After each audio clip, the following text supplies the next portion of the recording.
mayam pun aku han mak tada ko na khuram jari ngasi ai pafung kara hai gai na ai laksa bani hojik leibak se loire leibak se loire habdi India da Bharat ta hajik irang thokwa hunse Manipur se pura war zone do maina leire notice ta to pa hunda sum yama irang thoi but main mapung oi ba epicenter mayon se Manipur na oire bhaji haji kuki meitei kuki naga matang lan se lai ko lepa leite aduma ku marak sida ai khoina mayama thodo thok ta banate yengo angang hat pagi adoidin pangan na meitei laure meitei na pangan lo bagi mapanamachahaatna re machanupi ijat manghal lamme haiba chingba mayam marak se thoiba do suksa thina Manipur gi irang leibak irang thoi ngai sida marak sida amuk asigumba ko asita sunate drug phabagi khangde adegidi nisa bisagi taramba chenaba kangu mayama phagi dasu leire ado hariba sujamna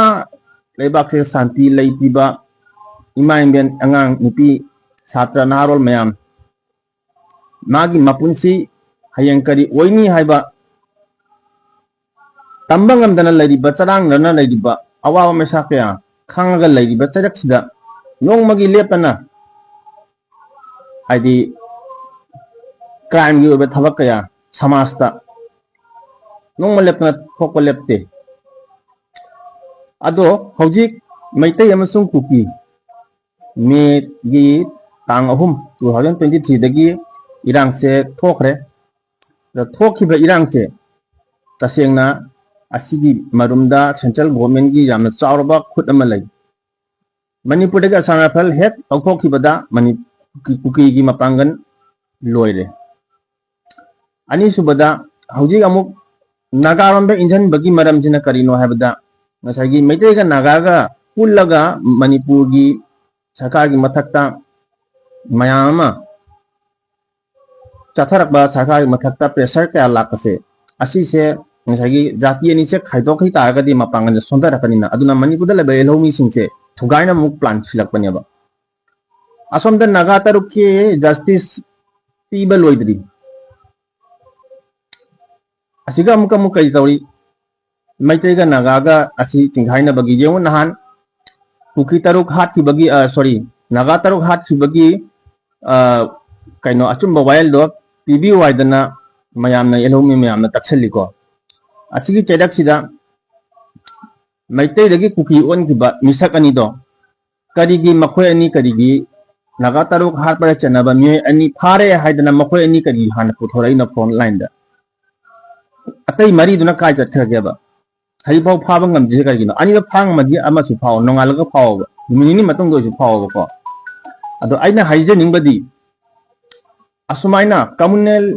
tension nama khak sagatna bagi Manipur se machet ta na thuaina bagi damak ase sarkana lori masigai siga state government na mateng pangboi ba mong da akhoi da uhalle ba ado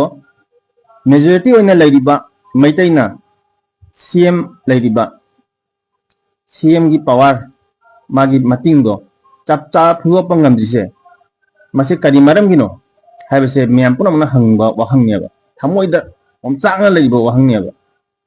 leibak ki makok ama ningthawa ma oiraga leibak si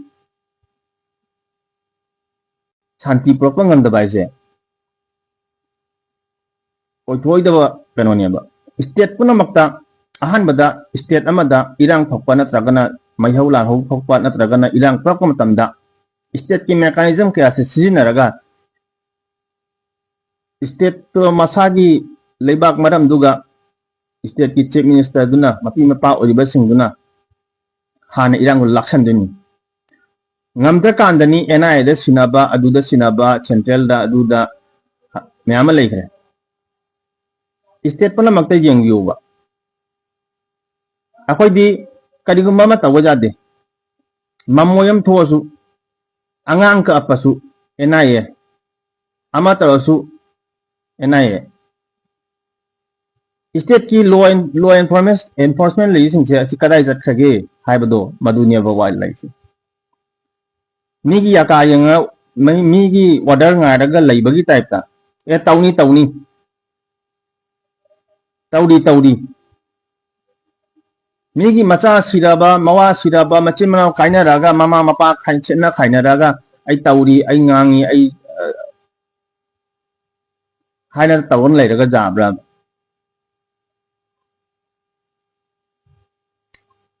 याम पेंदे सेंगमकी पेम याम पेंदे असे आइना आई अतैसु ma'am हाइनिंगे आई हाइबा ngamjade अदो याम नुंगाइतबदगी हाइरकपनी असुकुबा चही अहुम हेनला फावदा इरांग से लोइसनबा ngamjise करिगिनो हाइबसे वाहंग अचौबा question mark अमा फाइसिगा लैयबा इसे प्रजा अमोइना मिचा अमोइना हाइजबनी आइना video खा थागली